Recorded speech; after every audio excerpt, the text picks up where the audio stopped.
Buen día, mi nombre es Paola Monroy, estudiante de tercer cuatrimestre de Psicología y voy a presentar la actividad número 5. ¿A qué se le denomina inconsciente cognitivo? Hablar del inconsciente cognitivo hace referencia a los procesos mentales que ocurren fuera de la conciencia, pero que influyen en el comportamiento, la toma de decisiones y la percepción que se tiene sobre el mundo. Como lo señala Migón 2010, es aquella parte del funcionamiento mental que es inconsciente, no porque fue eliminado, es decir, a diferencia del inconsciente psicoanalítico, no se trata de ideas o recuerdos reprimidos que han sido eliminados de la conciencia, sino de procesos que simplemente nunca llegan a la conciencia porque su naturaleza es automática y no requieren nuestra atención consciente, donde el cerebro opera en segundo plano, permitiendo que las tareas se realicen sin una intervención consciente constante.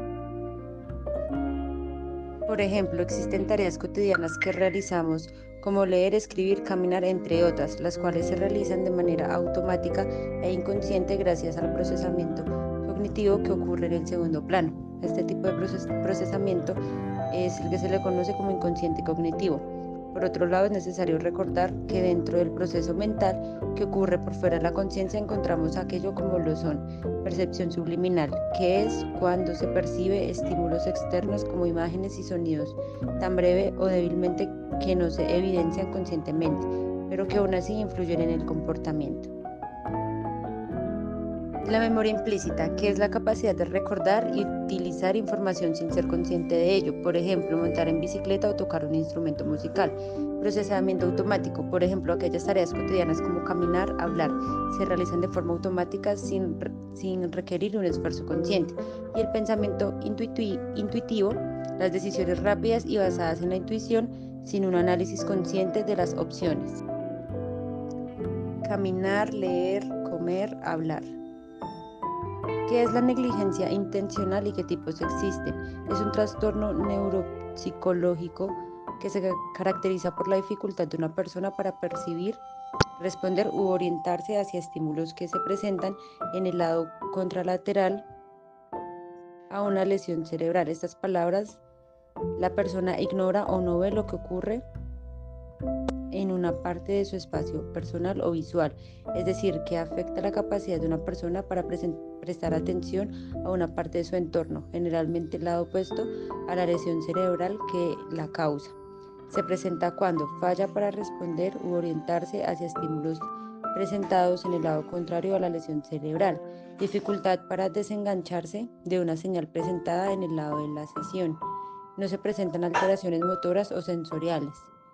Se da por un daño en la región inferior del lóbulo parietal del hemisferio derecho, principalmente el giro supramarginal, y puede extenderse hacia las áreas subcorticales.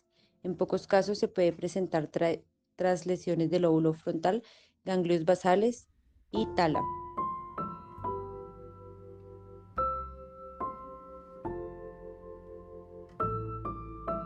Tipos de negligencia atencional. Heminegligencia se refiere a un déficit en la conciencia de estímulos contralaterales.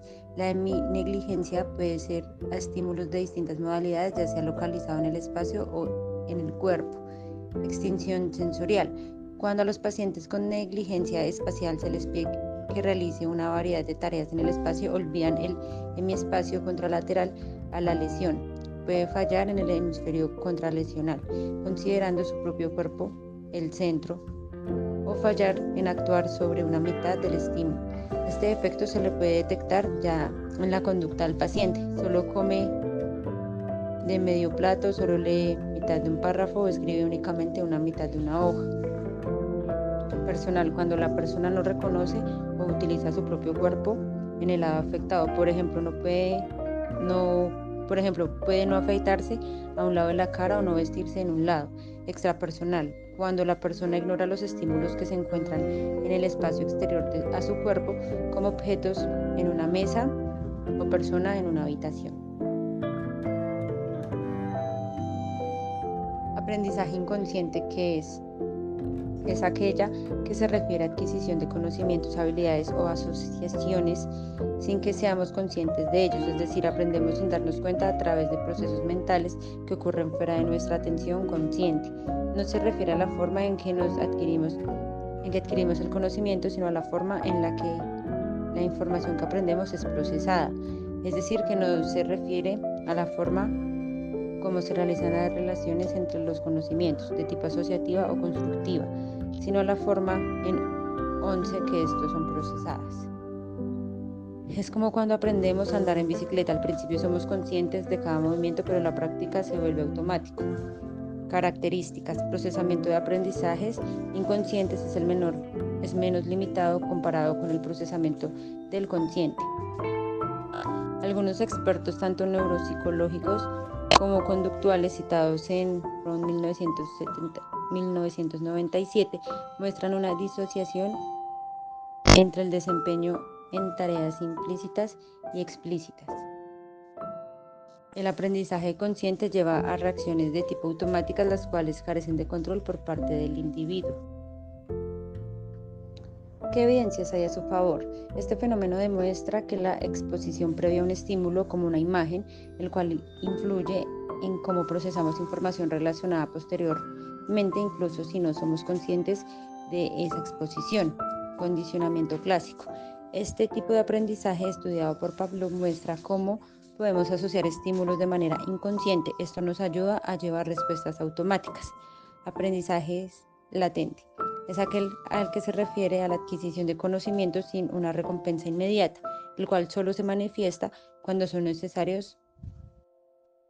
Un ejemplo es cuando podemos explorar un laberinto sin una recompensa explícita. Sin embargo, se sigue para poder encontrarlo rápidamente cuando se introduce una recompensa. También está el estudio de neuroimagen, como la electroencefalografía, y los experimentos de aprendizaje artificial, como la IA.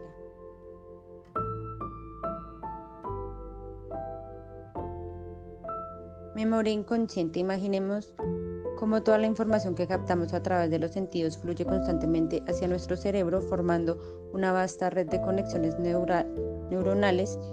Es precisamente como esta gran parte de esta información se procesa de manera inconsciente, sin que lleguemos a percibirla de forma consciente. Esta memoria inconsciente actúa como un registro continuo de nuestras experiencias, influyendo en nuestros pensamientos, emociones y comportamientos, aunque no tengamos acceso directo a ella. Esta es nuestra memoria inconsciente, un depósito de experiencias y aprendizajes que influyen a nuestras acciones, aunque no seamos conscientes de ello.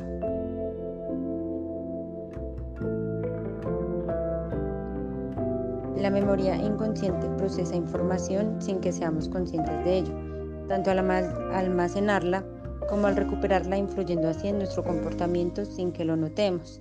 Desarrollo y resistencia. La memoria inconsciente se desarrolla antes y es más resistente al deterioro con la edad que la memoria consciente, independencia de la codificación elaborativa. La profundidad de procesamiento de la información tiene poco impacto en la memoria inconsciente, a diferencia de la memoria consciente. Desvinculación de la atención. La atención no influye en la recuperación de la memoria inconsciente, de lo que sugiere que opera de manera automática. Respuestas automáticas. La memoria inconsciente puede desencadenar respuestas automáticas sin control consciente. Insensibilidad a instrucciones explícitas. Las instrucciones explícitas no afectan el desempeño de la memoria inconsciente.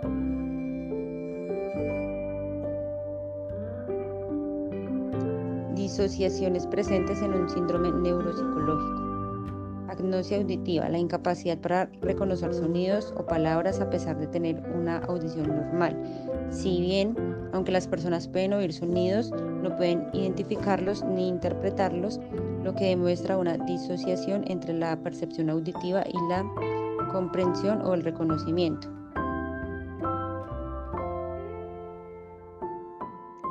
Hemiasinesia. Dificultad o incapacidad para mover un lado del cuerpo a pesar de no tener parálisis real. En efecto, hay una disociación entre la intención de mover y la ejecución del movimiento, relacionada con la atención dirigida hacia una parte del cuerpo. Muchas gracias.